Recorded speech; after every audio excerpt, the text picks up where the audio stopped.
تیسری بات جو اس نے کہی وہ بڑی عجیب ہے۔ کہا یہ تو ہو سکتا ہے کہ ہم اپنی تعداد کی زیادتی کی وجہ سے یا حکومت میں ہونے کی وجہ سے ہم آپ کو مار دیں، ہم آپ کو تکلیف دیں، اذیت دیں، لیکن اس ملک کی بہتر تقدیر اور بہتر قسمت اگر کسی قوم سے وابستہ ہے تو وہ مسلمان قوم ہے۔ بسم اللہ الرحمن الرحیم۔ اللہم صلی علی سیدنا مولانا محمد النبی الامی وآلہ وصحبہ وبارک وسلم۔ ہمارے لیے حد درجہ خوشی کی بات ہے اور میں قاری زید صاحب نقشبندی حافظہ اللہ کا شکر گزار ہوں کہ جب ویجیوارا بورونچا سے اپنے وطن رتوارا تشریف لائے تو انہوں نے بطور خاص ملاقات کے لیے وقت نکالا اور خالص ملاقات کے لیے احقر کے غریب خانہ پہ تشریف لائے۔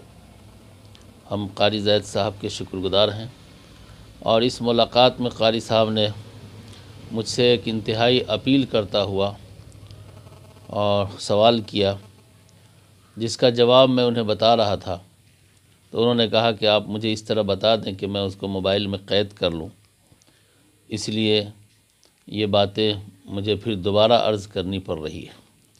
قاری صاحب کا سوال یہ تھا کہ ملکی منظرنامہ میں اس وقت جو ہماری صورتحال ہے اس میں ہم کس طرح ملک کی، ملت کی اور دنیا انسانیت کی خدمت کر سکتے ہیں اور ہم با اثر رہ سکتے ہیں۔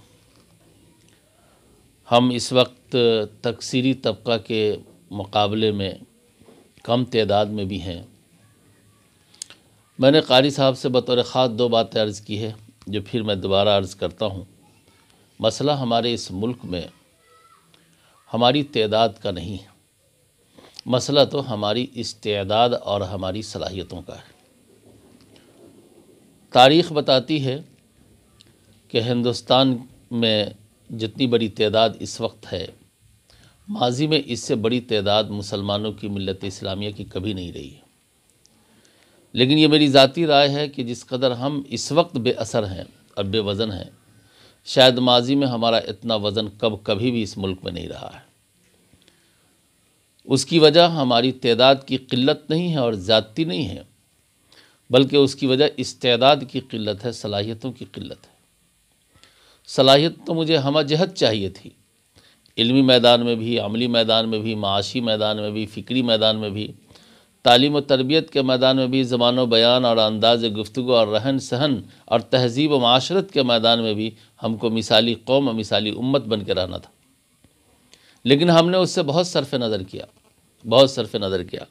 مجھے یاد آتا ہے کہ ابھی حالیہ کلکتے کے سفر میں ایک ڈرائیور نے مجھے چند باتیں کہی اور وہ اپنے زبان میں کہی، میں نے اس کو اخذ کیا ہے اور اختصار کے ساتھ میں اس وقت آپ کی خدمت میں عرض کرتا ہوں۔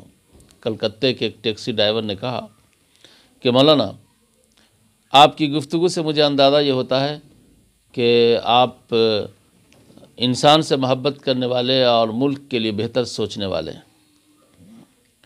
میں آپ سے کچھ بات عرض کرنا چاہتا ہوں۔ میں نے کہا کہیے۔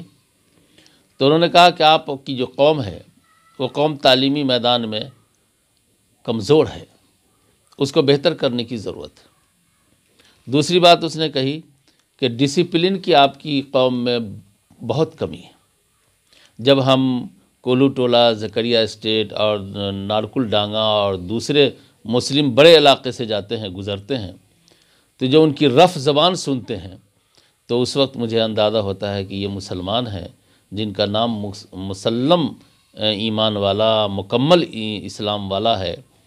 اب یہ قوم کی زبان کیسی ہو گئی اور ان کا جو انداز ہے اس سے بھی مجھے افسوس ہوتا ہے، تو اس میں ہم کو ڈسپلن کی کمی معلوم ہوتی ہے۔ تیسری بات جو اس نے کہی وہ بڑی عجیب ہے۔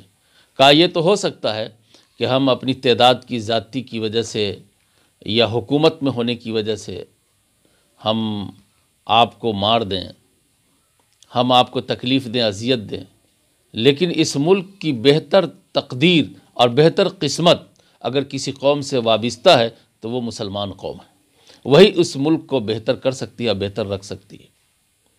چوتھی بات اس نے کہی کہ آپ کی قوم میں پیسے کی کمی نہیں ہے، مسئلہ ہے پیسے کو پلاننگ کے ساتھ خرچ کرنے کی، یہ بہت بڑی کمی ہے۔ ظاہر ہے اس کا تعلق تو ہماری تعداد سے نہیں، ہماری استعداد سے، ہماری صلاحیتوں سے۔ اے کاش کہ ہم پھر ایک بار عہد کرتے اور صلاحیتوں کی طرف لوٹتے تو یقیناً ہم اس ملک کی قسمت بدل سکتے ہیں اور خود ملک کے منظرنامے پر ہم بہت اثر انداز ہو سکتے ہیں۔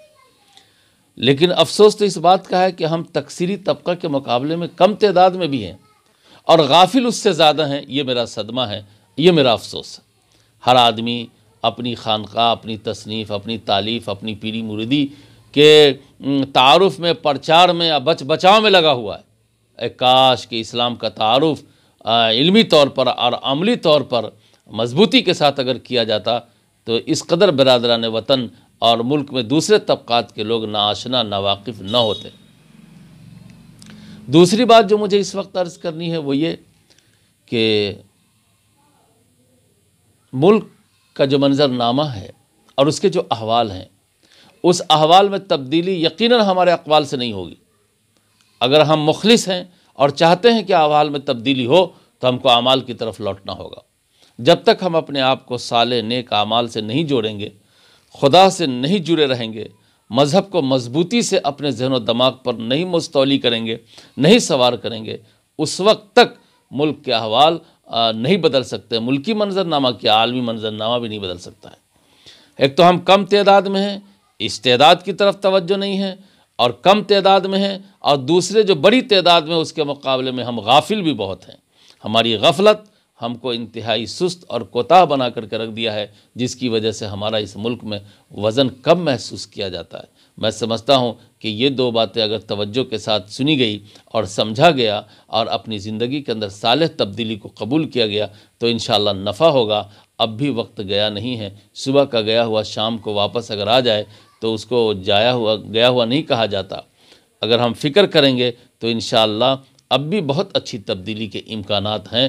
اللہ تعالی ہم کو، آپ کو اس ملک سے محبت، ملت سے محبت، دنیا انسانیت سے تعلق اور انسانی حقوق کی ادائیگی کے لیے فکر مند بنائے۔ یہ دو باتیں اس وقت میں نے پہلے عرض کیا تھا اور اب قاری صاحب نے اس کو قید کیا ہے اپنے موبائل میں، تو میں نے دوبارہ عرض کر دیا ہے۔ اللہ تعالی ہم سب کو سمجھ عطا فرمائے اور فکر مندی، ذمہ داری کے ساتھ عمل کرنے کی قوت و ہمت نصیب فرمائے۔ ربنا تقبل منا انک انت السمیع العلیم بحرمت محمد ابو بکر و عمر و عثمان و علی و اصحاب اجمعین و برحمتک یا ارحم الراحمین، وآخر دعوانا الحمد للہ رب العالمین۔